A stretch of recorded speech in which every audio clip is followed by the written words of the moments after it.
Hey guys, what would you do if you suddenly woke up in the Middle Ages?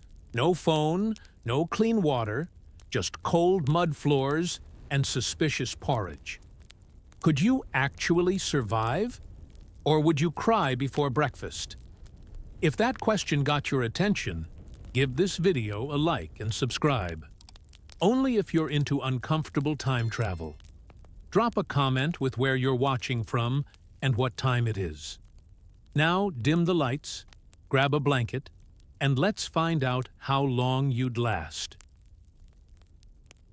Imagine this. You've just stepped out of your state-of-the-art quantum portal, ready to explore medieval Europe. You packed nothing. You assumed your charm would carry you. You were wrong. Congratulations. It's 1348. The good news? You're alive. The bad news? So is the Black Death.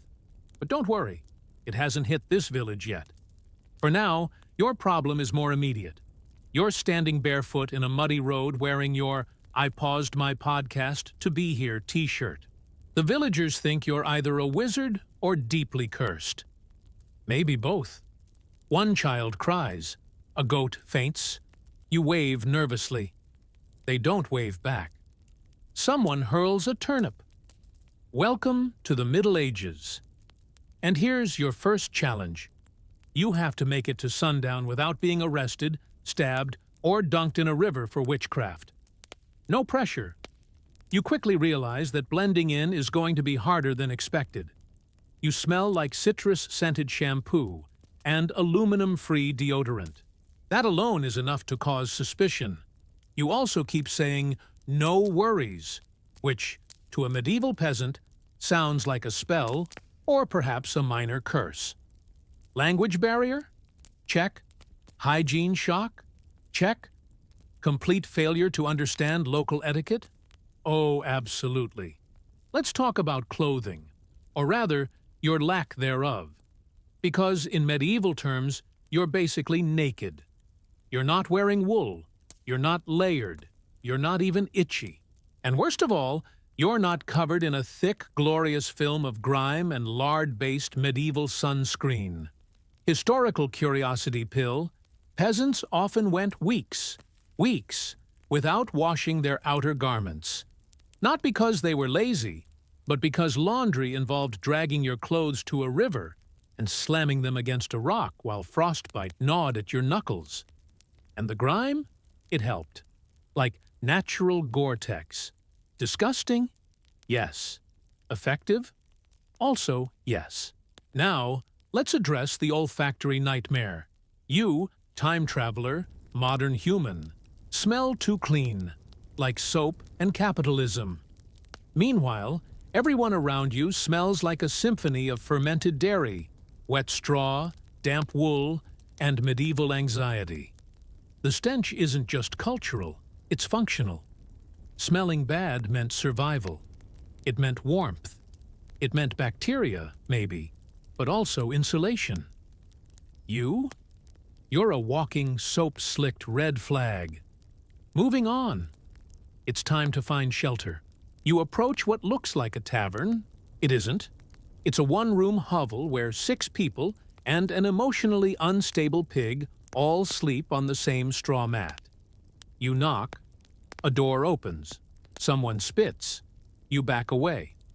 Eventually, you're directed to the town's communal guest quarters, which is a fancy term for an empty livestock pen. The floor is wet. There's a chicken watching you like it knows your search history. At this point, you're cold. Truly cold. And not just in a brr, sweater weather kind of way, in a "I think my pancreas is freezing" kind of way. Let's review what winter means in 1348. There is no insulation. Your walls are made of woven sticks, daubed with mud and animal dung. Charming, if you're a mud-loving hedgehog. Less so if you're a Homo sapiens trying not to become a medieval popsicle. The wind has personality. And it's mean. It snakes through every gap, whistling past your ears like a medieval whisper that says, "You will not survive." You huddle near the hearth. It offers roughly as much heat as a tea light in a wind tunnel. Smoke pours directly into the room because chimneys are a luxury. You cough. Everyone cheers. Coughing means your lungs still work. At dinner, you're handed a bowl of pottage. You ask what's in it. No one answers. Possibly because they don't know. Possibly because asking questions about pottage is how people get stabbed. You take a bite. It's warm. That's about the nicest thing you can say. You chew slowly, trying not to think about the rat you saw near the cooking pot. You glance at your host, who has 3 visible teeth and the proud posture of someone who hasn't pooped indoors in their entire life. After dinner, it's time to sleep. You're handed a sack stuffed with straw and told to lie down. You do. It crunches. Something moves inside. You decide not to investigate. The entire household piles in, including the goat. Privacy is a myth. Personal space is a crime. You lie there in the dark, wrapped in someone's spare cloak that smells like despair and cheese, and just as you're about to drift off, you hear it. A low, wet coughing from the next mat over. You freeze. Is it tuberculosis? Pneumonia? The plague? Nope. Just chronic medieval living. You close your eyes. Try not to breathe too deeply. Sleep well, time traveler. Because tomorrow, you have to learn how to go to the bathroom without accidentally starting a feud. You wake up with a straw splinter in your ear and a goat's hoof resting gently on your thigh. Medieval mornings are tender like that. Your neck hurts, your back hurts, your pride hurts. But you're alive, and in the Middle Ages, that's already beating the odds. It's barely dawn, but the cottage is already in motion, people stumbling around in various states of semi-dressed panic, trying to tend to livestock, start a fire, and avoid stepping barefoot into anything organic. You do not succeed. Now comes the first trial of the day, relieving yourself. You're directed outside to what they call the Jakes, which sounds like it might be a charming little outhouse. It is not. It's a wooden bench with a hole in it, perched precariously over a pit that could legally qualify as a biohazard. And it smells like medieval shame. There's no toilet paper, obviously. Just a small bundle of straw and a questionable-looking rag. You blink at it. It blinks back. Historical curiosity pill. In some places, moss was used instead of paper. In others, just the left hand, which is why you always shook with your right, assuming you still had one. When you're done, you attempt to wash your hands, but water isn't exactly trusted around here. The villagers eye the nearby stream with suspicion, and rightly so. A few feet upstream, someone just dumped a chamber pot. Nature's cruel joke. Back inside, breakfast is already being served. More pottage. Surprise! It's the same pot from last night. Possibly the same one from last week. The flavors are evolving. There's also bread, which is less soft morning roll and more edible brick. It's dense enough to be used as a weapon, which, coincidentally, it sometimes is. And to wash it all down? Beer. At 6 a.m., because medieval water is a cryptid, and ale, weak, warm, and utterly joyless, is the safer option, even for children. You sip your breakfast beer like a sad, hungover squirrel. Then, it's time for work. Someone hands you a hoe. Not the metaphorical kind, the wooden tool for digging and weeding. You are now a peasant. You stumble into the fields and instantly regret all your life choices, especially the one involving time travel. The soil is frozen in patches, and your thin modern shoes have given up entirely. You try to keep up with the others, but they've been doing this since they were 6. You've been typing and scrolling. The rhythm of the day is brutal. You hoe. You dig. You haul water from a well that may or may not contain a small dead animal. You try not to cry because emotions are a luxury, and so is hydration. By midday, your hands are blistered, your muscles are screaming, and someone has stolen your cloak. It's fine. That's just medieval HR at work. You attempt conversation. No one understands you, partly because of your accent, and partly because they think you're simple. You try to explain quantum physics to a woman named Maud. She squints and hands you a turnip. Let's talk hygiene. Your body is now a United Nations of fleas, lice, and bedbugs. You are scratching in places you didn't know had names. Your hair has achieved sentience. It resents you. Bathing, you ask. You're adorable. Bathing is rare, discouraged, and sometimes even considered dangerous. People genuinely believe warm water opens your pores and invites disease in like a rude house guest. If you do manage to get a wash, it involves hauling buckets of freezing water from the river, heating it over a smoky fire, and trying not to die of pneumonia before the water gets warm. And soap? Soap is for royalty. You, my friend, are scrubbing yourself with ash and prayers. You try to take comfort in the fact that everyone else smells equally apocalyptic. You are no longer clean, but at least you're not alone. As the sun begins to set, you drag your aching body back to the hovel.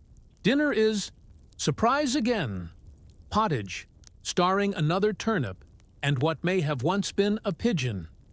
You eat without complaint, because hunger has officially outranked dignity.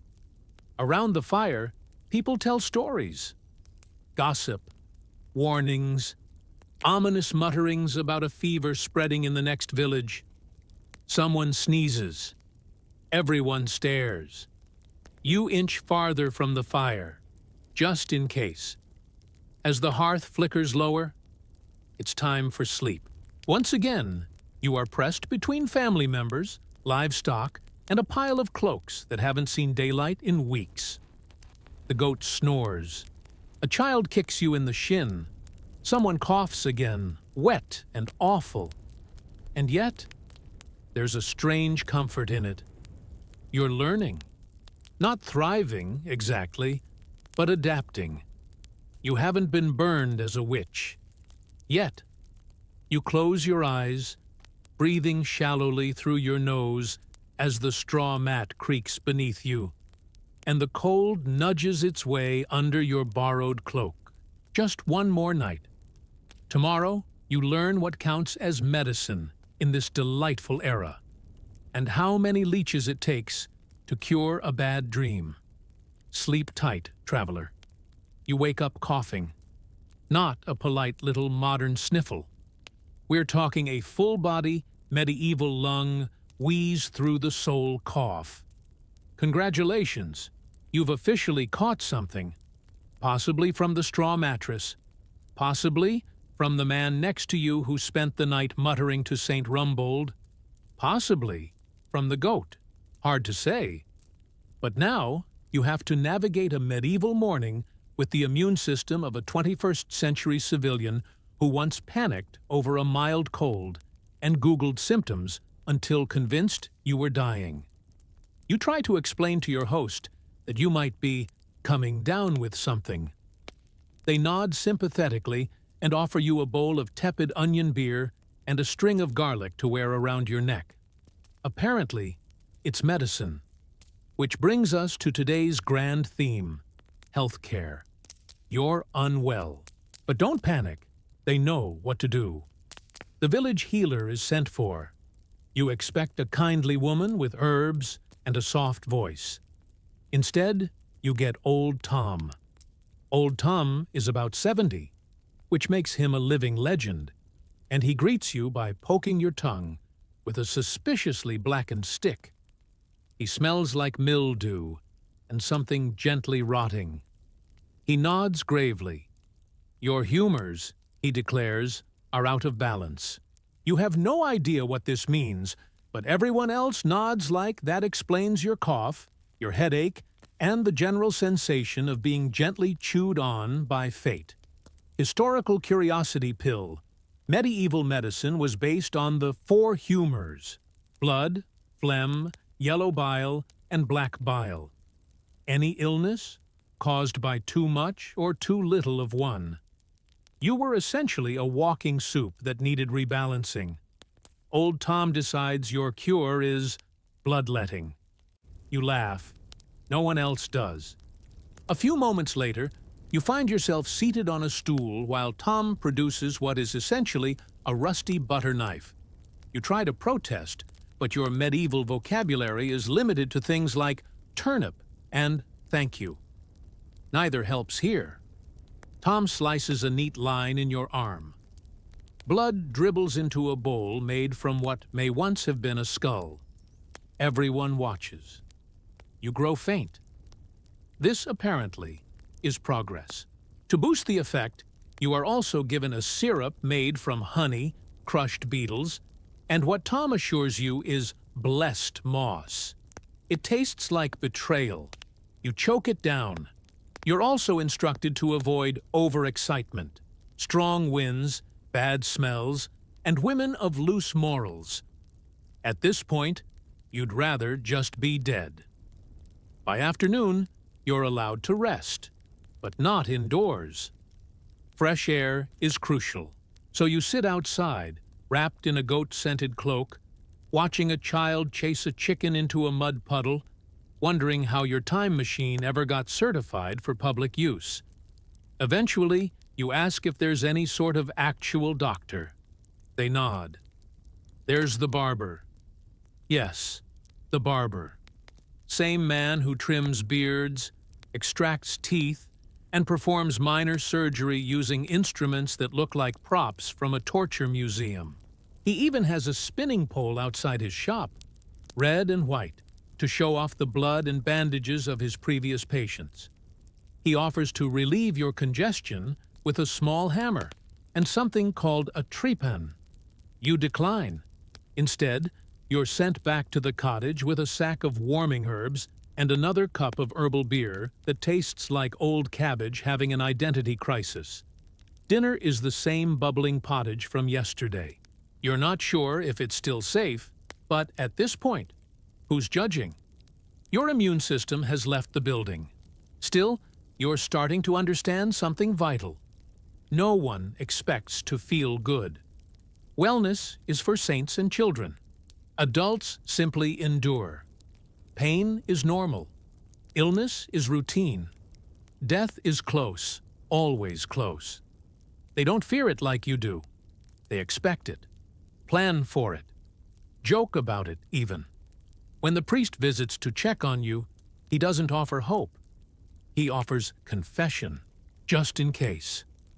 You lie down that night not feeling better, but oddly, adjusted. The goat settles beside you. The child coughs again. Somewhere in the dark, a woman sings quietly in a language you barely understand. You don't fall asleep so much as surrender to the damp embrace of medieval exhaustion. Tomorrow, you'll try to help with something useful. Maybe weaving, maybe baking, maybe learning what happens when you touch the Lord's hunting dog without permission. But for now, rest. You'll need it. You wake up screaming. Not from pain, though your back does feel like it lost a duel with a wagon wheel, but because something is nibbling on your toe. It's a chicken. You make eye contact.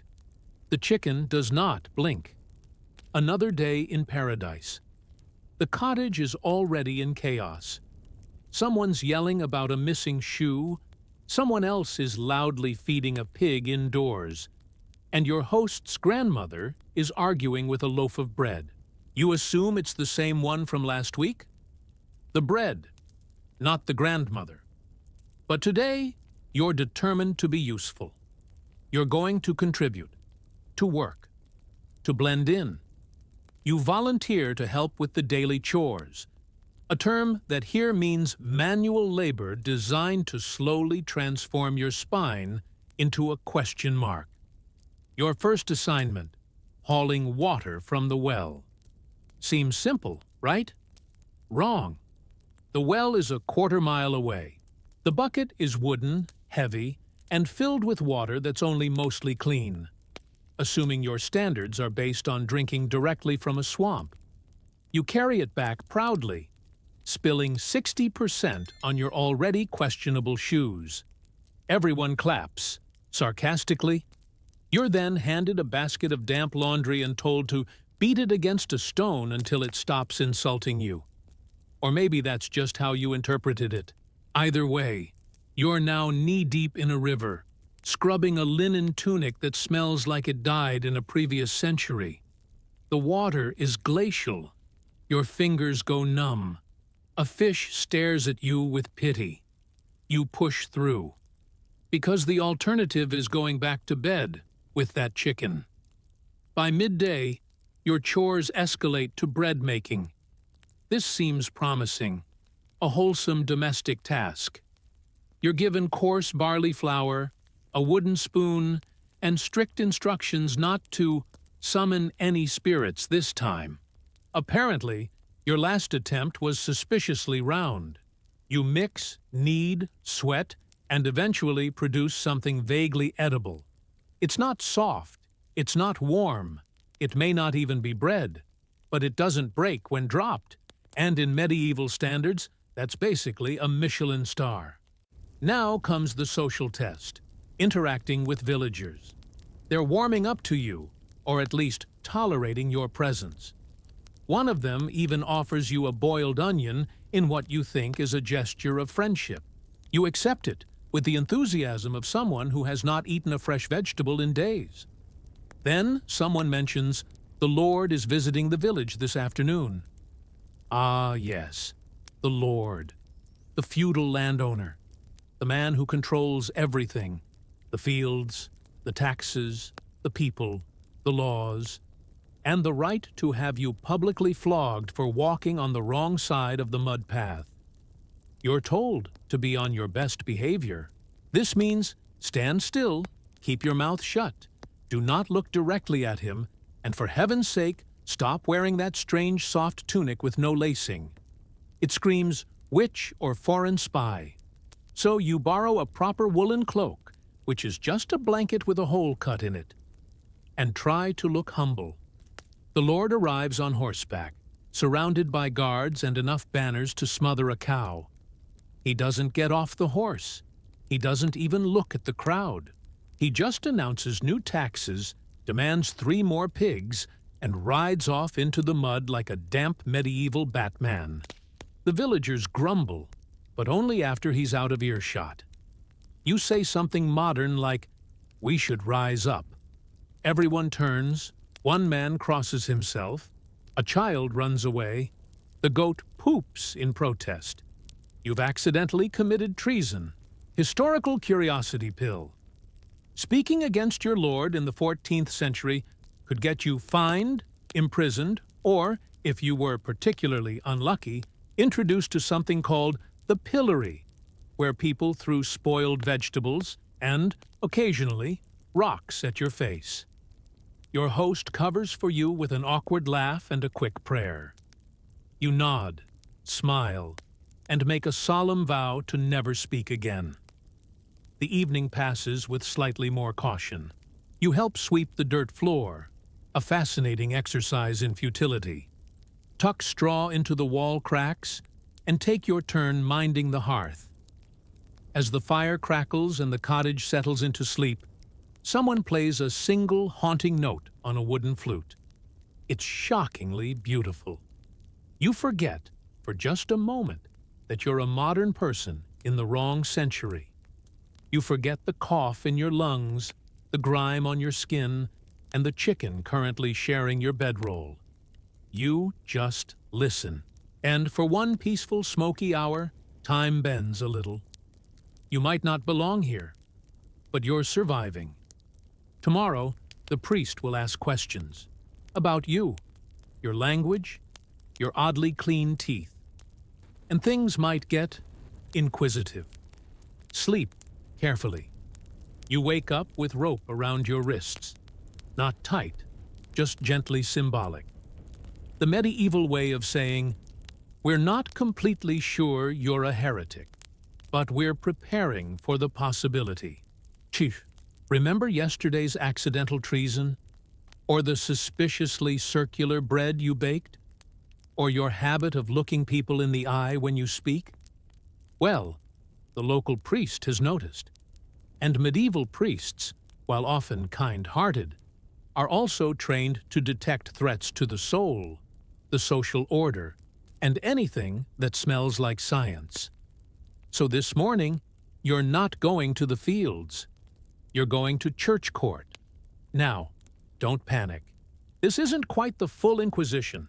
More like a light Inquisition, a spiritual checkup, a friendly theological interrogation conducted by a man who believes sneezing without a blessing might open a portal to hell. The priest invites you to sit on a wobbly stool while he asks questions. Lots of them. Where are you from? Why can't you name a single local saint? Why don't you know your feast days? What exactly is a podcast? You stammer something about being a distant traveler. He narrows his eyes and fingers a crucifix, like it's a small sword. To your left is a wooden table with a selection of persuasive tools. Not torture, of course, just things that might help jog a stubborn memory. Like tongs or fire. You change your story. You're a mute, a blessed fool, a wandering penitent. Anything but someone who once used a smartphone. Luckily for you, the priest is more curious than cruel. And frankly, too tired to drag you to a dungeon today. He decides your weirdness might be divine, or at least not urgent. You're sentenced to penance. 1 week of silence, extra prayer, and no bread-making. You accept with the enthusiasm of a man who has very nearly been declared a wizard. Now it's back to village life. Back to work. Back to hiding your toothbrush. But something's changed. Because while you've been busy surviving dysentery, turnip soup, and public suspicion, something quietly astonishing has happened. You've adapted. Your hands are blistered but strong. Your feet are calloused and comfortably numb. You understand how to start a fire without matches, how to keep fleas out of your tunic, mostly, and how to feign interest when someone tells a story involving 3 saints and a misbehaving pig. You've even learned to breathe shallowly at night to avoid frostbite, and that if you snore too loud, someone will throw a cabbage at your head. Tonight, the village gathers for a holy day, a small feast. Someone roasts a hedgehog. Children play in the mud. Adults drink weak ale from shared jugs, and someone pulls out a hurdy-gurdy, which is like a violin if it had anxiety. You're invited to dance. You don't know the steps, but you try anyway. Laughter rings through the air. The stars above are impossibly clear, the kind of sky you haven't seen since the invention of light pollution. There's no electricity, no humming wires, no glowing screens, just cold wind, smoke, and people. Imperfect, unwashed, resilient. You think, for one absurd moment, that maybe this isn't so bad. And that's exactly when your time machine reactivates. It hums faintly, blinking to life beneath a haystack where you buried it. No one else notices.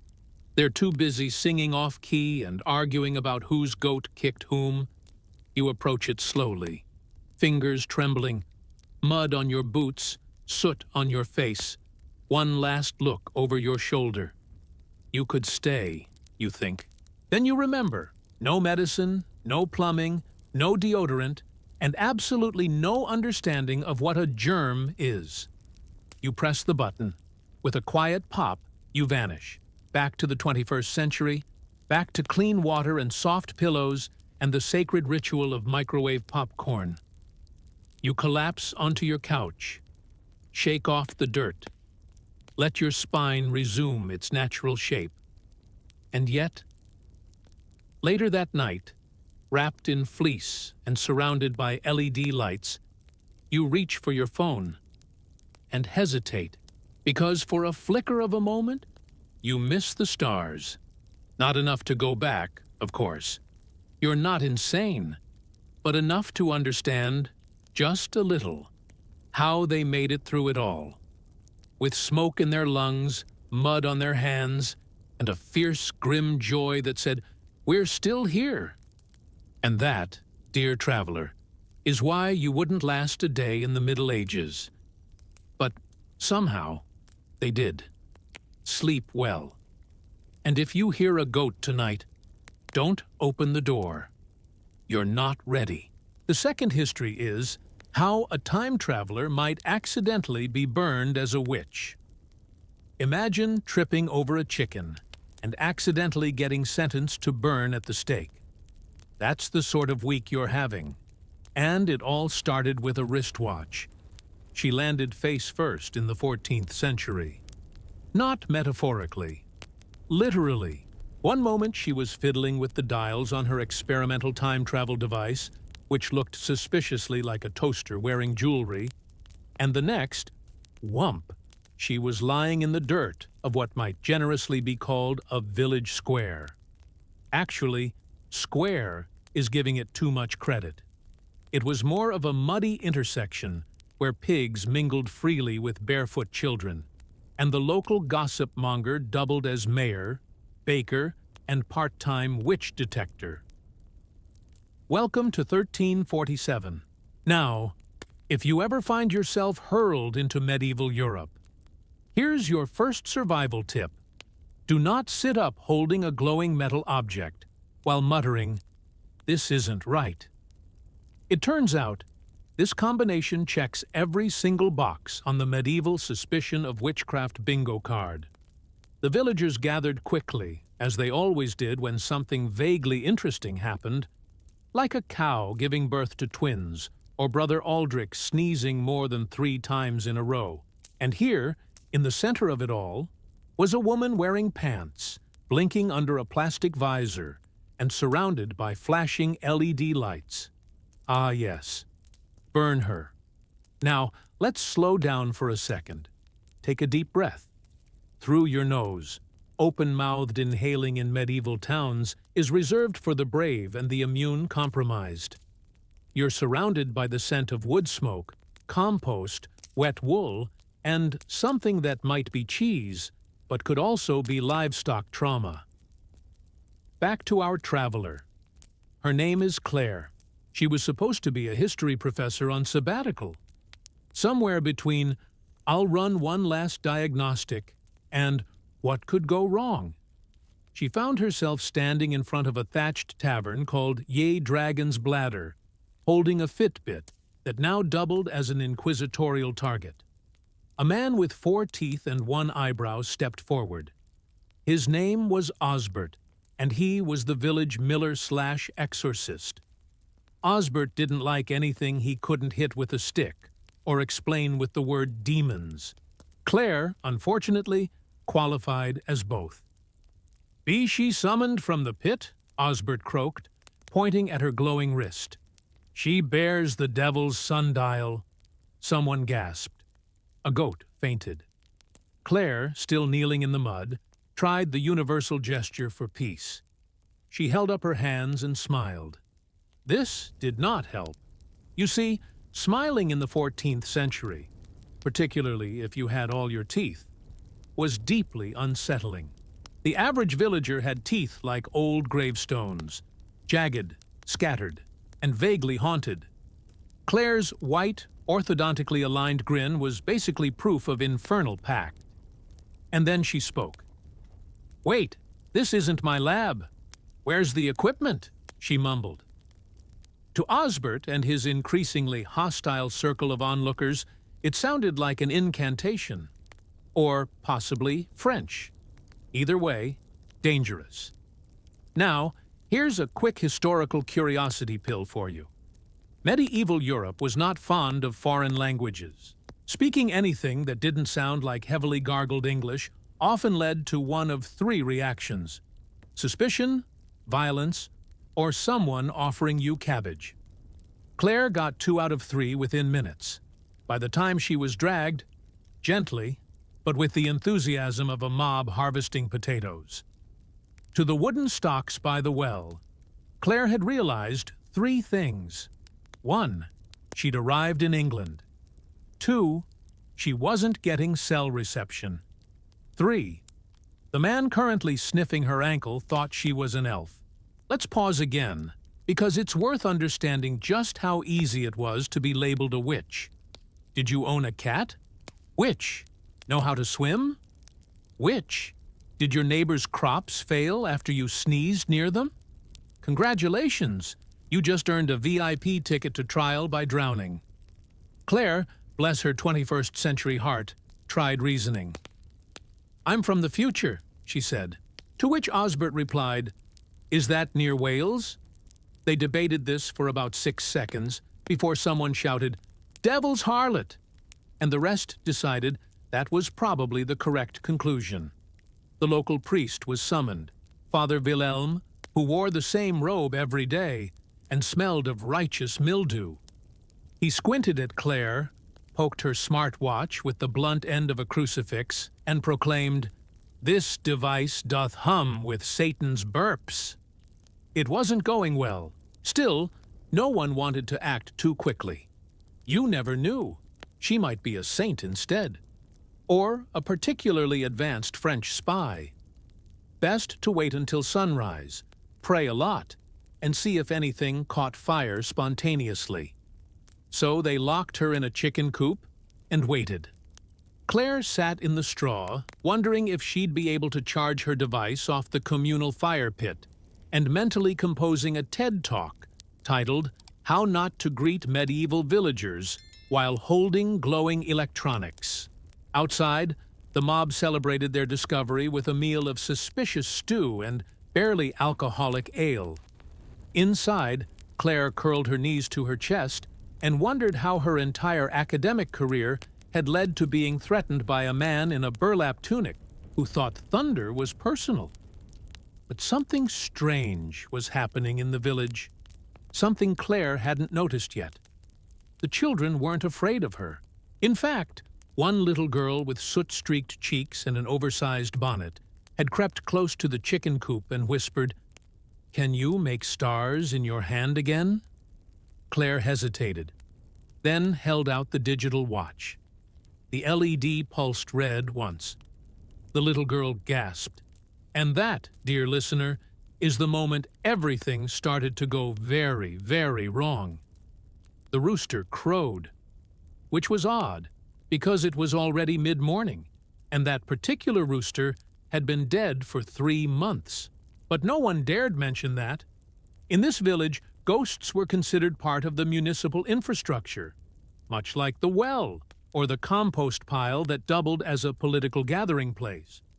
Claire, however, had other problems, primarily the smell. Now, picture yourself waking up on a bed of straw soaked in something with the texture of porridge and the smell of regret. Add in a hen roosting on your shoulder and the gentle scraping of rats behind the wooden slats. Congratulations. You've just earned a one-night stay in the chicken coop of judicial ambiguity. Outside, the villagers were preparing, not with facts or questions or due process, of course, but with vibes. And those vibes were very much witch-burning chic. Father Wilhelm was in rare form, practicing his sermon in the mirror-polished side of a bucket. And lo, he bellowed at his reflection, she bringeth forth fire from her sleeve, light without flame. And she saith unto us, This isn't my lab. Oh, a confession, clearly. Meanwhile, Osbert the miller had taken it upon himself to organize a trial. Trial, in this case, meaning a group of men standing around a table yelling the word trial until it started to feel legally binding. Claire was eventually dragged out of her coop by 2 teenagers and a goat. The goat wasn't helping, but it was unusually motivated. She blinked in the sun, coated in feathers and hay. and tried once more to explain. "I'm not a witch," she said, for the 437th time. "I'm from the future. I have a doctorate." Osbert squinted. A doctor and a woman? Father Wilhelm crossed himself. "She said, 'future,'" muttered a man near the back, holding a pitchfork that had never done a day's honest work in its life. "Is that near Wales?" This was becoming a recurring problem. But just when Claire was about to be declared guilty on the grounds of being confusing, a voice piped up from the edge of the crowd. It was the little girl again, soot-cheeked and bold, stepping out from behind a laundry line with all the confidence of a squirrel during harvest. "She made stars," the girl said, pointing at Claire's wrist. "Red ones. In her bracelet." There was a beat of silence. Then an old woman shrieked, "See! She bewitched the child!" Another woman shouted, "Or cured her of dullness." A third added, "My stew hasn't tasted right since she arrived." Claire blinked. "I've been locked in a chicken box for 2 days. How would I affect your—" "Witchcraft," came the reply. The logic here, if you're wondering, isn't logic. It's a kind of free-range paranoia, seasoned with superstition, and bound together by extremely poor sanitation. A combination that could turn anything unusual into a reason to scream, "Witch!" and light something on fire. Historical curiosity pill. In 14th century England, you could be tried as a witch for knowing too much about herbs, surviving childbirth suspiciously well, or having a mole in the wrong spot. Accusations often came down to jealousy, boredom, or a neighbor who didn't like the way you looked at her pig. Back to Claire. She was placed, somewhat ceremonially, atop a stack of firewood near the village pond. Not on the pond. That would be far too rational. The firewood platform was built next to it, in case she trieth to flee, according to Father Wilhelm, who was now wearing 3 crucifixes and a helmet made of pewter. Claire sat calmly, which unnerved everyone. Real witches, you see, were expected to cackle, threaten to turn people into frogs, or at least curse someone's vegetable garden. Claire, by contrast, looked bored, which was even more dangerous, because clearly she was hiding her powers for a dramatic reveal. From her vantage point, Claire could see the church, the pig pen, and a man arguing with a goose. The goose was winning. "You can't actually do this," she tried again. "You haven't proven anything." Father Wilhelm stepped forward, holding what looked like a handwritten pamphlet. "Behold," he declared, "the Codex of Confirmed Heresies and Improbable Evils." Osbert leaned in. "Didn't you write that yesterday?" It's a living document. The trial was now officially underway. The charges: witchcraft, sorcery, goat manipulation, talking back, glowing wrist objects, and potential Frenchness. Claire's defense: a series of increasingly exasperated sighs and the fact that no one had actually asked her any questions yet. At some point, Osbert brought out a bucket of water and suggested they try the sink test. If she floats, she's a witch. If she sinks, she's innocent. "And what if she dies?" someone asked. "Then she goes to heaven," Osbert replied, with the confidence of someone who has never studied theology. Claire stared into the bucket. "That's not how physics works." A man near the back whispered, "Physics?" and looked terrified. The crowd leaned in. Father Wilhelm raised a damp hand. But then something happened. A buzz, a gentle hum from Claire's wrist. Her watch, clinging to its last few electrons of battery life, lit up red and blinked. 1 blink, 2, 3. The little girl gasped. The crowd recoiled. The goat fainted again. Claire didn't move. She just looked at the flickering light, then back at the crowd. "See?" she said. dry as old bread. The demons are texting me. There was an instant of stillness. Then half the village screamed and fled into the woods. The other half dropped to their knees. Father Wilhelm tried to climb into the baptismal font. Claire, still tied to a pile of firewood, sighed. "Now," she muttered, "if I can just find a way to plug this thing in." But just then, Osbert stood up, muddy, furious, and deeply committed to doubling down. "She mocks us," he shouted. "She is summoning storm devils." He pointed at the sky. Everyone looked up. And wouldn't you know it? A thundercloud rolled over the hills. The first drops of rain splattered against the dry wood. Osbert turned, eyes wide. The devil sends water to save his bride. Claire, exhausted and soaked, raised an eyebrow. "Actually," she muttered, "that's called weather." The crowd was too busy panicking to listen, and as lightning cracked overhead and people scattered like scared chickens, Claire realized something important. She needed to get out. Fast. Because once the storm passed, they were going to try again. And next time, she might not have a dead battery to save her. Claire had always dreamed of being burned at the stake. But, you know, in the metaphorical sense, maybe by student evaluations, possibly on academic Twitter. But this was getting awfully literal. Rain pelted the village, turning the town square into a thrilling new mud lake, and Claire's firewood perch into a very soggy bench of imminent death. At some point during the chaos, someone had left a turnip under her left thigh. She was now 1 part witch suspect, 1 part root vegetable warmer.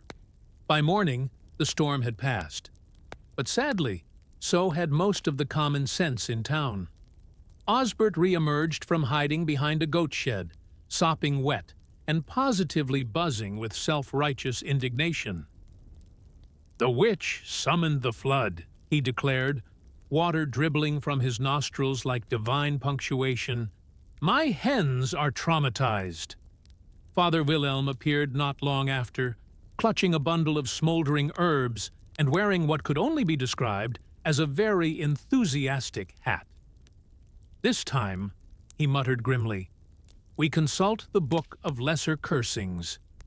The book turned out to be several damp pages nailed to a board and covered in drawings that looked suspiciously like someone's nephew had gotten into the ink. One page simply read, "Thou shalt not trust her if she saith, I phone." Spelling was optional. Paranoia was mandatory. And yet, Claire remained unburnt. Not out of mercy, but bureaucracy. You see, medieval towns had procedures. Crude, hilarious, wildly inconsistent procedures, but procedures nonetheless. Before a formal burning could be staged, several key boxes had to be checked. 1. Accusations from at least 2 people not related to livestock. 2. A public proving ritual, usually involving water, thorns, or mild electrocution, the last of which hadn't been invented yet, but they really wanted to try. 3. Official blessing from the regional inquisitor, who was often drunk and perpetually 3 towns away. In short, Claire had a bit of a delay, and that gave her time. She used it wisely, sleeping in shifts, inventing 6 new insults for Osbert, including "ye old man-child," and trying to jury-rig her smartwatch into a signal beacon using 2 sticks, a piece of charcoal, and an extremely judgmental chicken. The chicken was not impressed. Still, Claire was not alone. The little girl had returned. Again, small, wide-eyed, and clearly in possession of a death wish, she snuck bits of barley bread through the bars of Claire's makeshift holding pen and asked more questions than a Renaissance census taker. "Is your bracelet magic?" "No," Claire answered for the 100th time. "Can you fly?" "No." "Can you turn Osbert into a hedgehog?" Not yet. The girl nodded, solemn. He deserves it. Her name, Claire had finally learned, was Agnes. She was 8 years old, had never left the village, and firmly believed stars were holes poked in heaven's floor, so angels could spy on you. She also thought Claire might be a holy messenger, or possibly a failed one. Either way, she was fascinated. But Agnes wasn't the only curious one. Others had begun to wonder, quietly, cautiously. The blacksmith's wife muttered that Claire had healed her back just by pressing a warm hand to it. In truth, Claire had simply helped her lie flat for the first time in 30 years. A farmer claimed his cows were mooing more confidently since she'd arrived, and someone else said Claire had spoken in tongues. It was German, Claire later clarified. I stubbed my toe and swore. Still, suspicions were shifting. Not toward innocence, necessarily, but toward possibility. What if she wasn't a witch? What if she was a saint? A prophet? A badly dressed angel? After all, the wrist thing hadn't blinked again. Maybe the demon was gone. Maybe it had just been a warning. Medieval theology, you see, was flexible. Very flexible. Especially when it involved poor people trying to avoid the awkward guilt of murdering someone too publicly. That night, Claire was brought before the council, a loose collection of elders, clergymen, and one guy who just showed up because he liked shouting. They sat on barrels. She stood in mud. We are not convinced thou art evil, Father Wilhelm said at last. But we are also not convinced thou art not evil. Claire opened her mouth to respond, but was interrupted by Osbert, who shouted, She used skyfire to roast my duck. No one responded. Osbert had been saying things like this for years. The council discussed. Loudly. In Latin. Bad Latin. Claire tuned them out. She stared up at the stars, mentally reviewing every piece of medieval culture she'd ever taught. Every myth, every superstition, every brutal misinterpretation of natural events that had ended in someone being set on fire. It hit her, then. She couldn't convince them she was from the future. She had to fit into the past. So when they turned back to her, she smiled and bowed. I am, she said carefully, a traveler, sent by the stars. Gasps, gasps everywhere. I come bearing signs, warnings, and recipes. Even Wilhelm leaned forward. Say more about the recipes.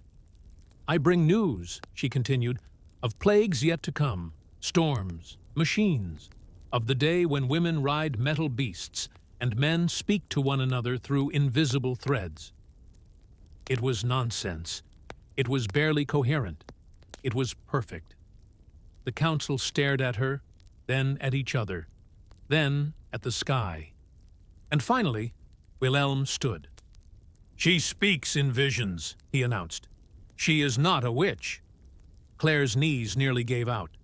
She is a heretic prophetess, which is still dangerous, but possibly holy. The villagers erupted in debate. Osbert shrieked, She is still glowing!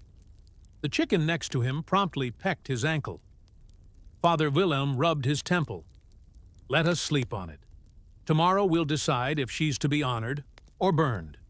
Claire was led back to the chicken coop, hands still tied, exhausted and confused. But as she curled up under her increasingly soggy blanket of straw and goat hair, one small thought anchored her. I bought myself another day. And in medieval Europe, that was practically a miracle. By the time Claire woke up the next morning, the goat was wearing her smartwatch. Not maliciously. Goats rarely do anything with intention beyond eat this and kick that. But still, there it was. The village's most skeptical livestock, trotting around the square with 21st century tech strapped to its leg like a medieval Apple fitness influencer. The villagers weren't sure what to make of it. Some called it a sign. Others called it a curse. Osbert, predictably, called it evidence of a hoof-based uprising. Claire, groggy and now technologically outpaced by livestock, sat in the chicken coop trying to plan her next move. Not that planning was easy here. She had no internet, no allies, no electricity, and increasingly fewer chickens. One had apparently taken up a new life in the tavern, and the others were busy spreading rumors. Still, yesterday's performance had bought her time.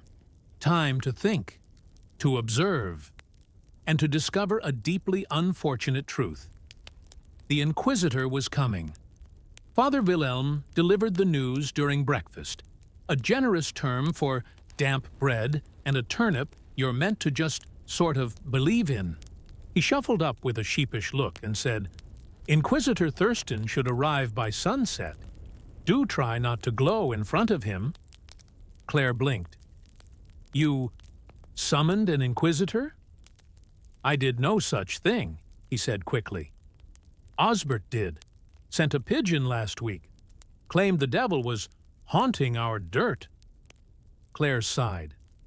Why does that actually sound like something he'd write? Inquisitor Thurston, as Claire would later learn, was not your average torch-waving zealot. He was worse.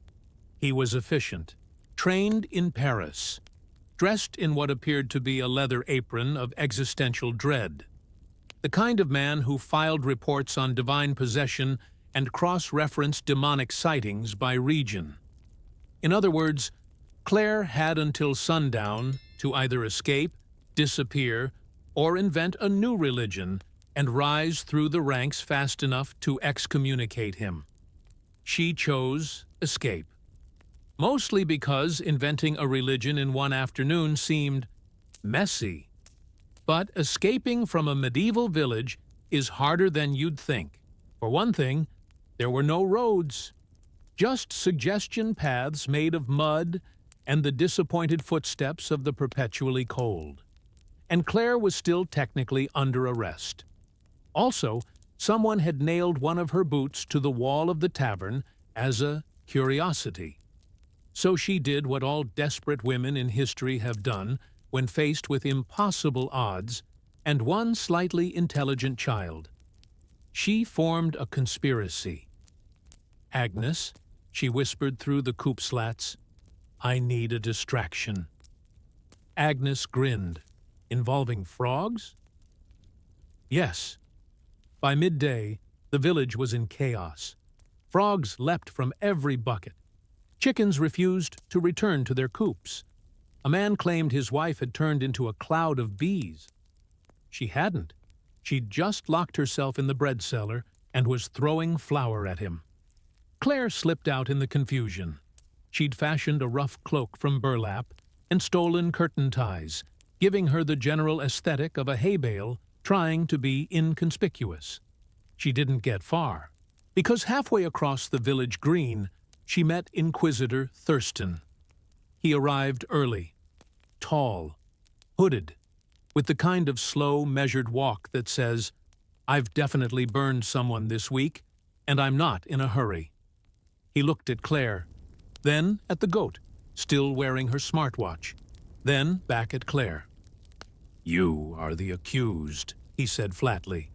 Claire did not deny it. "Your crimes include unnatural knowledge, speaking without permission, possession of an enchanted sundial, and meddling with goats." "Unintentional," she muttered.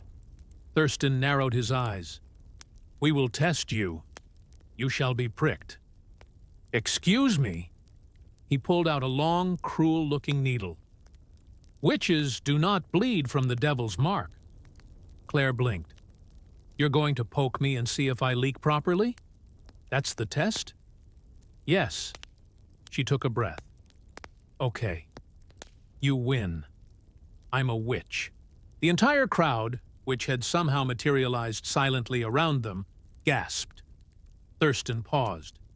"You admit it?" Claire nodded solemnly. "I cast a spell, right now, on you. That's why your left sock feels weird."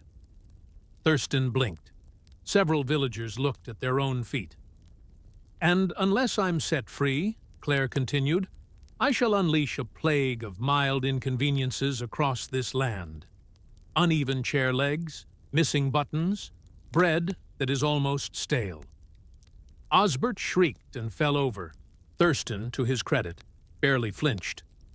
You jest, he said. Claire smiled. Do I? The smartwatch on the goat, in what can only be described as the best-timed glitch in the history of electricity, let out a loud, cheery beep. The goat bolted. Half the village screamed. Thurston turned, eyes wide. Claire ran. She made it as far as the stream, where she collapsed behind a tree and gasped for air. Her heart pounded. Her feet burned. Her goat-related PTSD was officially diagnosable. And then she heard it. Behind her, in the woods. Footsteps. Someone was following. She turned slowly and found Agnes, carrying a satchel and what appeared to be Claire's missing boot. Thought you might need this, she said. Also, the goat's fine. It's joined the tavern now. Claire hugged her, then paused. Agnes, why are you helping me? The girl shrugged. You're interesting. Everyone else here's mostly boring and mildly damp. Claire laughed. The first real laugh in days. But the sun was setting. The Inquisitor would recover. The goat would probably get a bar tab. She had to go. Somewhere. Anywhere. Back to the 21st century, if she could manage it. Or at least out of torch range. So she stood, fastened her boot, and prepared to vanish into the medieval night. But she didn't notice the old man watching from the trees. The one with a notebook made of sheepskin parchment. The one who scribbled as she moved. The one who whispered, she was glowing again. Mark it down. You'd think by now Claire would have learned not to glow in public. But then again, you also would have thought she'd learn not to time travel into a society where left-handedness was enough to get you exorcised. Yet here we were, deep in the woods, barefoot again. She lost the boot during a creek-related misstep. Being hunted by an Inquisitor and a goat, wearing her Fitbit like a badge of infernal office. The sky was dark, starless, the kind of night that medieval people took personally.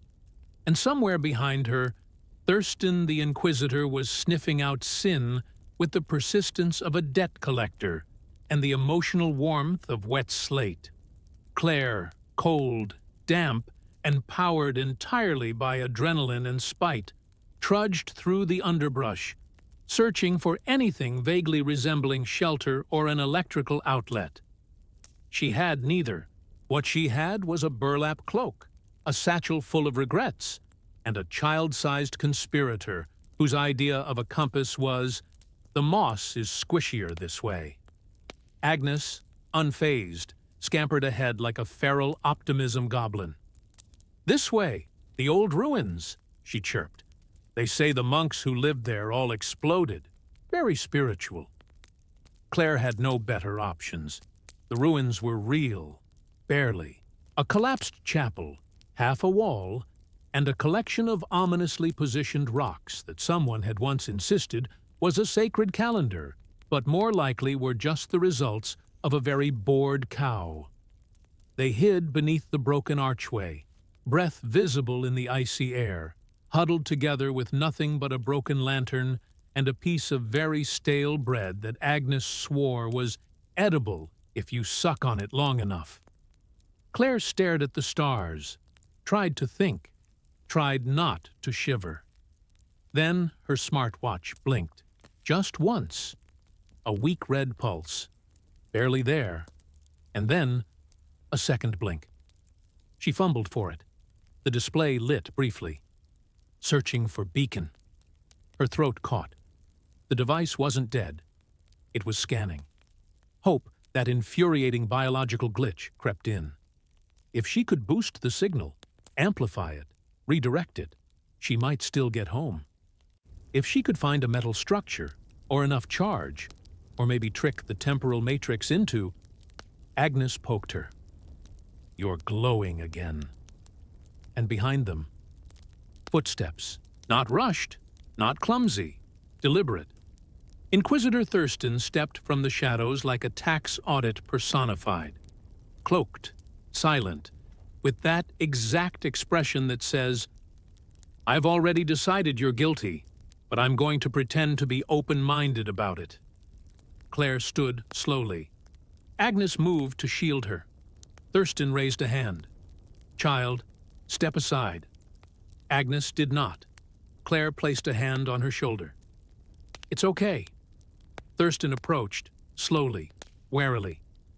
"You fled justice. You threatened a holy man. You consort with spirits." "I'm a physicist," Claire snapped, tired.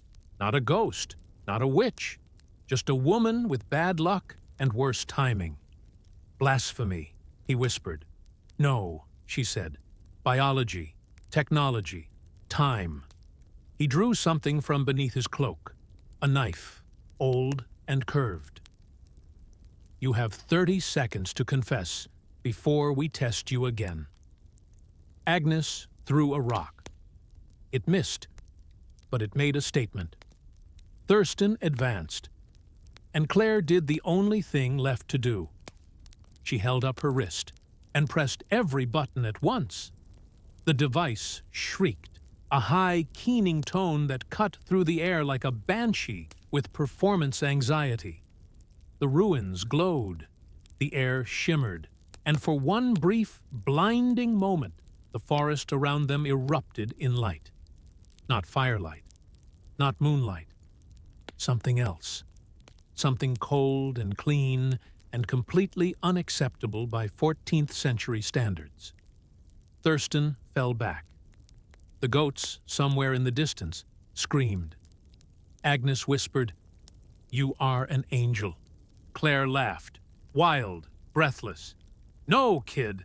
I'm just someone who finally figured out how to hotwire quantum field resonance using goat sweat and despair." The world spun.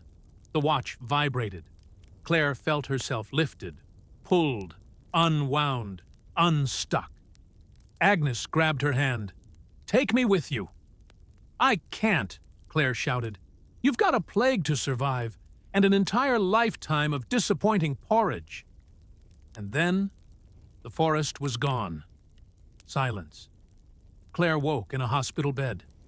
In her own time, fluorescent lights overhead, beeping monitors, a nurse humming something vaguely Taylor Swiftian. She blinked. Alive. Warm. Unburned. Her hand, instinctively, reached for her wrist. Bare. Gone. No smartwatch. No proof. No goat. Later, she would return to the lab. Tell her colleagues it was a malfunction. That the temporal signature failed. That she had no data. But sometimes, when the lights flickered, she thought she heard a faint beep. And sometimes, in quiet moments, she wondered what had happened to Agnes, centuries ago, far away. And then one morning, weeks later, a letter arrived, handwritten, smelling faintly of soot and barley. "To the angel who wasn't a witch, we built you a statue. The goat guards it. You are remembered fondly, though Osbert says he still has nightmares about your magic bread. I'm learning letters now, and numbers. They say I'm clever enough for a monastery, but I told them I'm waiting. One day, I'll build my own sundial that glows. If you ever come back, please don't bring more frogs." Love, Agnes Claire smiled, and for the first time since returning, she laughed, because some part of her, deep down, knew she'd never really left. And somewhere in a muddy village forgotten by time, a statue stood tall, of a strange, glowing woman, and a goat that never once took that watch off. The third history is how a time traveler would struggle to find food in a medieval village. Imagine arriving in the past with the confidence of someone who once watched a Renaissance fair TikTok and now thinks they're ready to survive 1310. You step out of a suspiciously damp forest clearing and into the outskirts of a medieval English village, wearing synthetic sneakers, a panic sweat-soaked hoodie, and the smug assumption that food will be easy to come by. After all, isn't this the land of communal feasts, crusty bread, and rotisserie boars spinning beside open fires? You poor, deluded fool. Let's begin with your first lesson in medieval dietary disappointment. It hits just after noon, when your stomach begins to politely remind you that trail mix doesn't grow on hedges and granola bars are not a medieval staple. You peer over a wooden fence where some children, barefoot, dirt-smeared, and shockingly muscular, are hacking at weeds with sticks. They ignore you. A chicken wanders past, looking deeply unbothered by your temporal crisis. You smile, try a friendly wave, and say, "Hi, I'm a traveler." They stare blankly. One spits in the mud and goes back to stick-stabbing the earth. Welcome to your crash course in linguistics. You may technically be speaking English, but so are they. It just happens to be the 14th century version, where bread might be hlaf, and hungry probably sounds like a minor incantation. You'll get no help from the locals until you can mime "I'm starving" without accidentally suggesting marriage or public penance. But never fear, you've watched 3 whole documentaries and a BBC drama, so you're sure there's a market square around here somewhere, brimming with food stalls and jolly vendors shouting prices in shillings. Let's pause here and allow medieval reality to catch up with you. In a typical village of 1310, there is no market square. There might be a muddy space in front of the church where people occasionally exchange root vegetables for eggs. But this happens sporadically, and only when people have something to trade, which, spoiler alert, they rarely do. Most peasants grow or scavenge what they need, hoard what little they have, and aren't exactly thrilled to share it with a random stranger who smells of hand sanitizer and misplaced optimism. You trudge into the heart of the village, a charming ensemble of low, smoky huts surrounded by more mud than you thought was legally possible. Every house looks like it was constructed by someone who gave up halfway through. Roofs sag, walls lean, doors are optional. The air smells like a delicate blend of wet wood smoke, composting straw, and livestock opinions. Now, in your world, hunger is a solvable problem. You open a fridge, call an app, or shout, "I'm going vegan," for attention. Here, it's an existential threat. People don't skip lunch. They survive it. You approach a woman stirring a pot over a fire and attempt your best mimed request for food. She narrows her eyes and hands you a wooden bowl. Progress. Then you look inside. Ah, yes, pottage. If you've never met pottage, let's introduce you. It's the medieval answer to "What if soup had no joy?" A lumpy, brownish-green slurry made of boiled barley, wild herbs, and whatever edible or barely edible things were lying around, including, quite possibly, yesterday's pottage, or the day before's, or last week's, if nobody died from it. It smells like boiled sadness and desperation with a hint of leek. You eat it anyway. The taste is complicated, mostly bland, faintly bitter, and textured like someone pre-chewed a salad and then left it to ferment.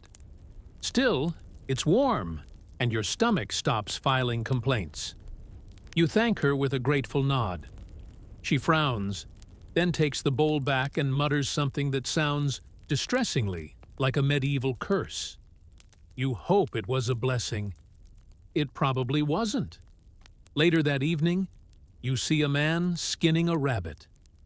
You imagine this is your chance.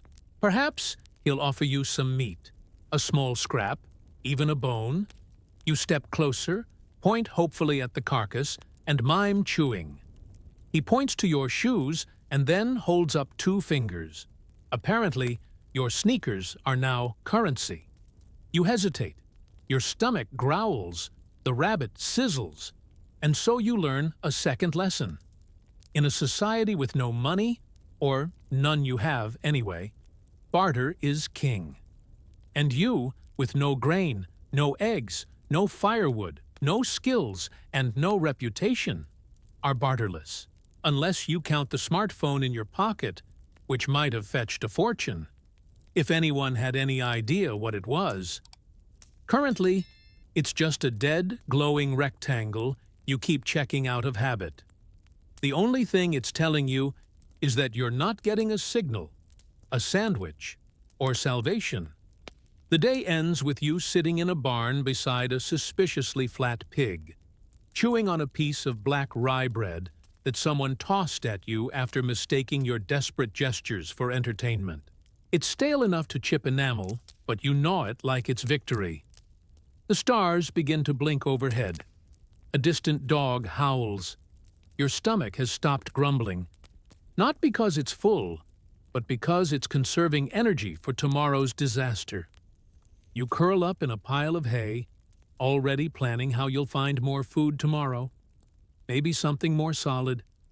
Maybe something with a flavor. Maybe, just maybe, you'll find a sausage.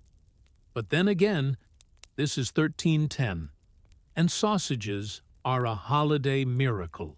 You wake up to the gentle, soothing sensation of a chicken pecking at your face.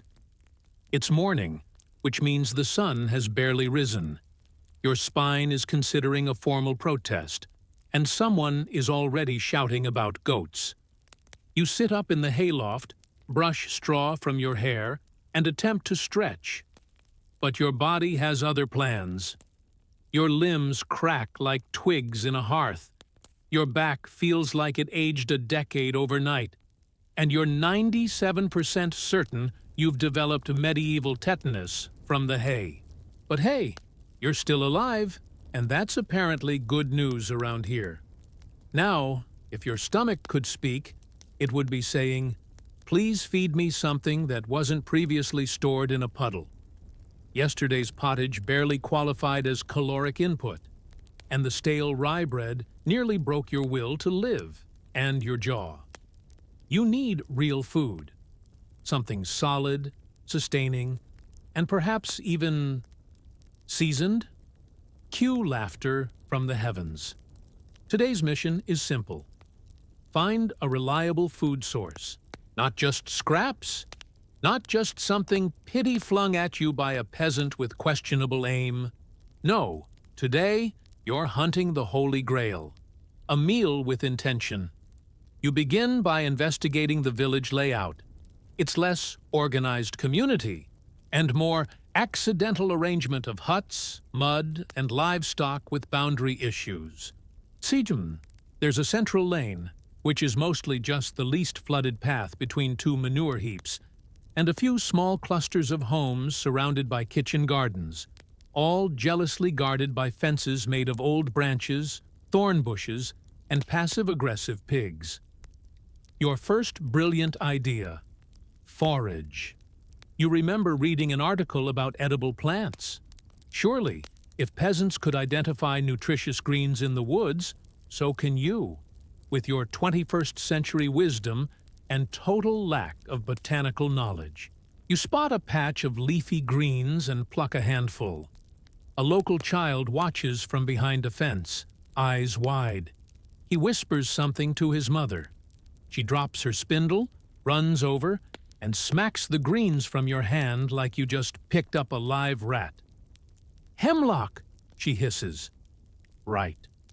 Note to self: stop trying to be a woodland forager when your entire training comes from a phone app and 1 episode of Survivor. You try another strategy. Ask for work. In medieval terms, this is roughly translated as, "Can I do something miserable for several hours in exchange for something that won't kill me?"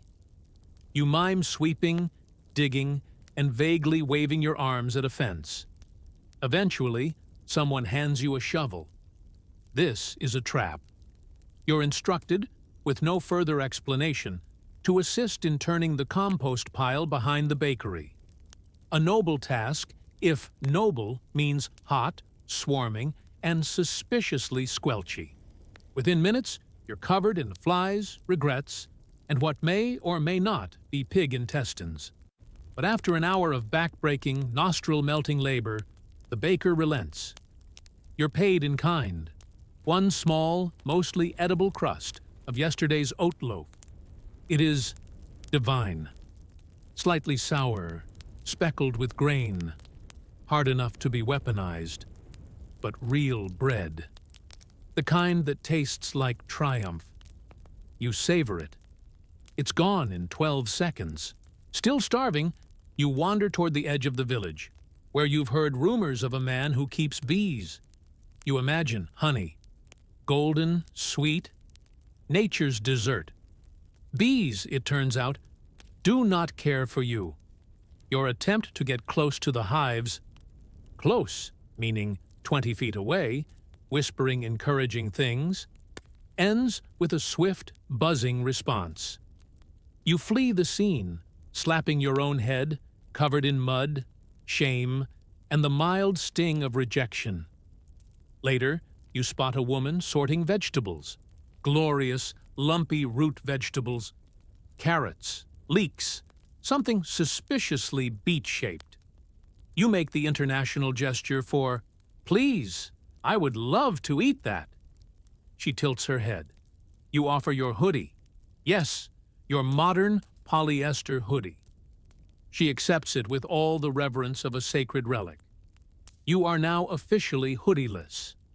But in exchange, you receive 2 turnips. Raw.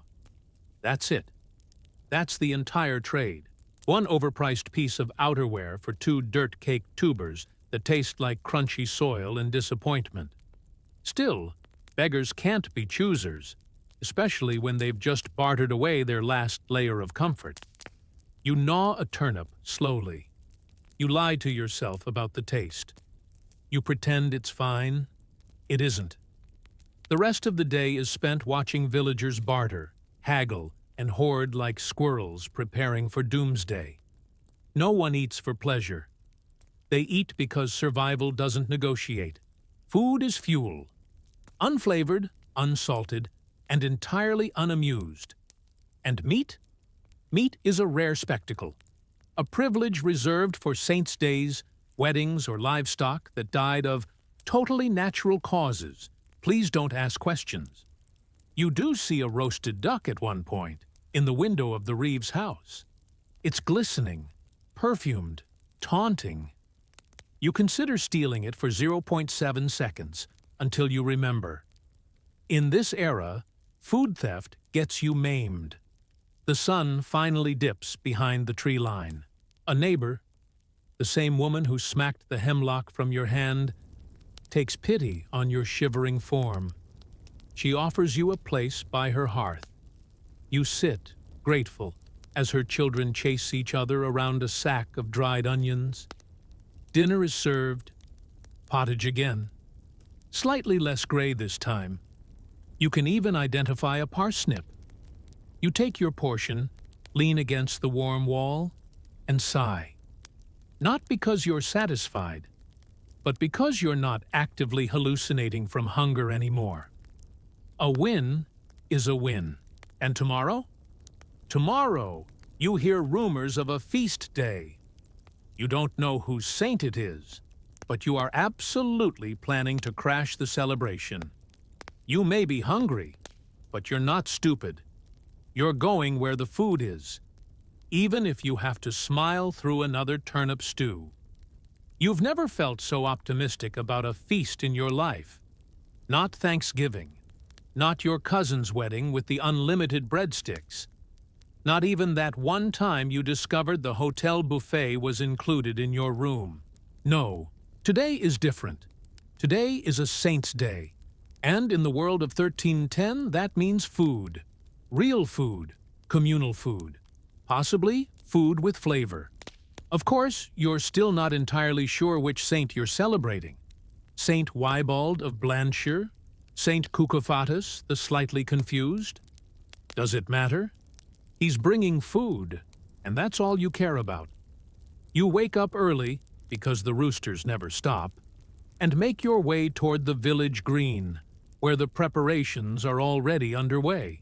Now, before you imagine medieval bunting, colorful flags, and cheery villagers tossing loaves into the crowd, let's reset expectations. A village feast is not an all-you-can-eat orgy of abundance. It's more like, we added one extra ingredient to the pottage and someone found an onion. That said, morale is noticeably higher. People are humming. A few women are actually smiling. Even the pigs look suspiciously hopeful. You try to blend in, which is difficult, since you're still wearing running shoes, and your medieval ensemble is a mismatched assortment of borrowed rags and emotional scarring. But no one's kicking you out. Yet. You hover near a large pot being stirred with what might be a broom handle and inhale deeply. Yes, there it is, the smell of salt. It's subtle, fleeting, and possibly imaginary. But for a moment, it smells like hope. Your plan is simple. Get in line, keep your head down, and say nothing. Unfortunately, there's no line. This isn't a buffet. This is a slow-motion stampede of elbows, wooden bowls, and small children with surprising upper body strength. You're jostled, you're bumped. You nearly lose a tooth to a ladle. But at last, a bowl is thrust into your hands, and it is filled, oh wonder of wonders, with a reddish-brown stew that looks deliberately cooked. You sit on a stump beside a goat and begin eating. You have never been more grateful for anything that didn't come with a fork. The stew is thick. There are chickpeas, actual chickpeas, something chewy that might be dried meat, and herbs, real, noticeable herbs that make your tongue believe, briefly, that you haven't made a terrible life decision. You savor every bite, silently promising to build a cathedral in honor of Saint whoever it is. But, as with all good things in 1310, this comes at a price. A small boy watches you with enormous eyes. His bowl is empty. He looks from you to the stew, back to you. You consider offering him some, but he has 3 more brothers, all staring, and one is already clutching a stick like he's prepared to duel. You get up and walk away. Quickly. The festivities, such as they are, continue throughout the day. There is music, by which we mean a man scraping aggressively at a bowed string instrument that's either broken or furious. There is dancing, involving feet, clapping, and wild flailing that may or may not be ritualistic. And there is food, which is disappearing at the speed of history. Now, you figure this is your chance to stock up. Surely there are leftovers, perhaps a crust of bread, a piece of fruit that rolled into a corner. You make your way behind the thatch-roofed shed where the stew was ladled, hoping to find treasure in the form of abandoned turnips. Instead, you find the village pig, and the pig is eating what's left of the stew. You consider your options. You have none. By sunset, the feast is over, and everyone returns home with that special kind of post-holiday melancholy that can only be achieved by realizing you still live in a damp wooden box and winter is coming. You, on the other hand, feel oddly victorious. You've eaten something you couldn't see the bottom of the pot through. You didn't contract scurvy. You didn't barter your socks. This is progress. You settle by a fire, stomach blissfully full of protein and legumes, and watch the stars emerge through the cracks in someone's roof. It's not your hut. No one's asked you to leave. You decide not to remind them. And just as you begin to drift off, warm and content, and no longer actively hallucinating about cheese, you hear a whisper from the next room. Tomorrow's fast day, someone says. A what? You sit bolt upright. Fast day? As in, no eating? Correct. In 1310, religious fast days happen often. Too often. And when they arrive, you're expected to skip meat, skip dairy, skip anything joyful, and embrace the divine through the medium of relentless hunger. Tomorrow, food will vanish like miracles. Bread will be hidden. Stew will be avoided. Everyone will pretend that half a leek and a bowl of tepid barley water is spiritually fulfilling. You groan into the straw mattress, because now you know the truth. In the Middle Ages, food is never guaranteed. Not even the bad kind. You'll need a new plan, one that involves sustenance, security, and, ideally, something you don't have to steal from a chicken. But for tonight, just tonight, you're full. And that is enough. Tomorrow, you fast. And you plot. You wake up already mad. You're not sure at whom. Maybe the church. Maybe Saint Intermittent Fasting. Maybe whoever decided that food was a spiritual temptation that needed to be avoided in the name of holiness. Either way, you are furious, because today is a fast day, and no one seems nearly upset enough about it. The sun hasn't even broken through the fog, and yet the entire village has entered a solemn, butterless silence. No fire crackles in the hearths, no scent of porridge, not even the suspicious soup fog that usually drifts from windows like a promise no one plans to keep. You, however, do plan to keep promises, mostly the one you made to yourself last night, which was, tomorrow I find food. I don't care what the monks say. This turns out to be harder than expected. First, you wander the village looking for signs of rebellion. Surely someone's cheating the system. Sneaking a nibble? But no. The villagers have been thoroughly guilted by centuries of religious doctrine and possibly a terrifying sermon last night involving fire, brimstone, and the sins of cheese. Even the pigs look thinner today. You attempt small talk with a woman pulling weeds in her yard.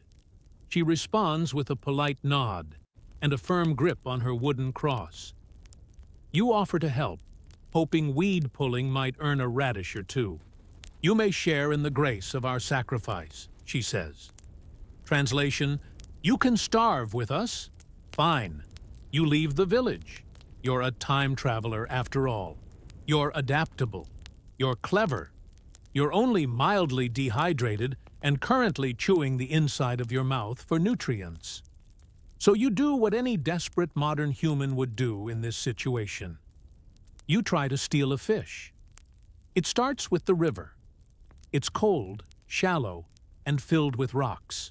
You remember a survival show where someone used their bare hands to grab trout. So you crouch low, arms in the water, channeling your inner wilderness guru. The fish laugh at you. Half an hour later, you are wet, shivering, and fishless. A passing shepherd watches you with something between pity and suspicion. You wave weakly. He offers no help, just a nod and a muttered, "God's will."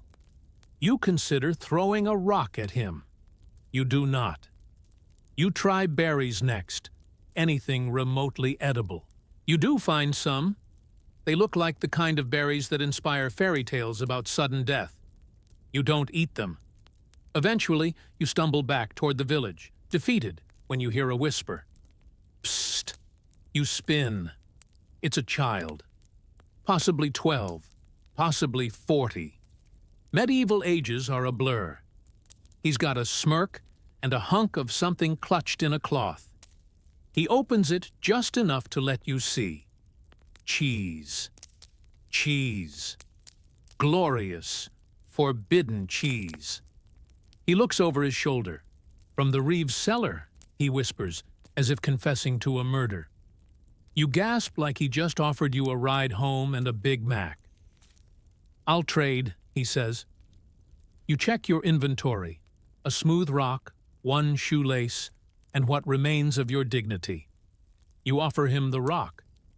He shakes his head. The string, he says, and you have to help me steal an egg later. Done. You hand over your shoelace and swear a vague oath involving chickens. The cheese is soft, slightly moldy, and the best thing you've ever tasted. It's illegal today, blasphemous, and probably capable of getting you excommunicated. But you eat it anyway, crouched behind a bush, like some kind of lactose-craving goblin. By the time you return to the village proper, you're a new person. Still starving, yes, but slightly less so, which in 1310 makes you royalty. Unfortunately, your deal with the child is not yet complete. He appears after sunset, holding a basket. Time to earn your dairy, he says. You creep toward the livestock pen like a professional thief. The chickens are already roosting. One clucks softly as you approach. The child slips in. You follow. It turns out stealing an egg isn't hard, unless you're a modern adult raised with laws, manners, and an irrational fear of poultry. You reach under a hen. She pecks your hand. You yelp. The child shushes you with a glare and takes the egg himself.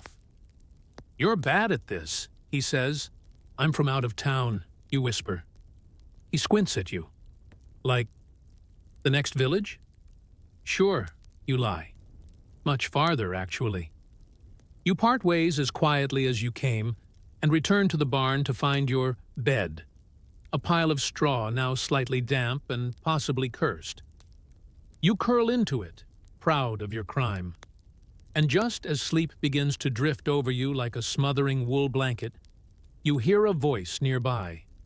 It's the woman who gave you stew on the feast day. Tomorrow, she says to someone inside the hut, we slaughter the pig. Your eyes snap open. Slaughter. The pig.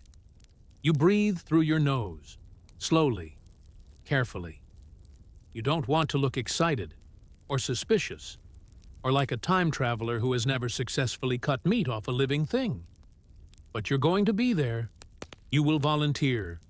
You will not mess this up. Because if you play this right, tomorrow there might be pork. You wake up like someone who just heard the word bacon whispered in a dream. Heart pounding, eyes wide, hay clinging to your face like nature's exfoliant. Today is Pig Day. You sit up with a jolt, startling a nearby goose that hisses at you like a demon wearing feathers. No matter. The day has arrived. The pig, the one you've seen rooting around the yard for days, blissfully unaware of its culinary destiny, is about to become the most important creature in your short, food-starved medieval life. Now, slaughtering a pig isn't just about dinner. It's a whole event, a community ritual, a slightly traumatic but socially accepted explosion of blood, sweat, and enthusiastic knife-wielding. It's also one of the only times in the year when peasants get access to actual meat. Real meat, not a whisper of dried bone boiled into pottage. And if you're lucky, very lucky, they'll let you help. You arrive at the butcher's plot in your finest outfit, which is to say, the least moldy tunic you've been sleeping in. Several villagers are already gathered. Some have tools. One has a rope. The pig, for now, remains suspiciously calm. That will change. Can I help? You ask in your best impression of humble usefulness. A man with forearms like tree trunks looks you over. You brace for rejection. He grunts and tosses you a bucket. You're in. Now, a quick word about pig slaughter in 1310. It's not clean. It's not quick. And it definitely does not involve a sanitized work surface or rubber gloves. It begins with a chase, which you are suddenly a part of.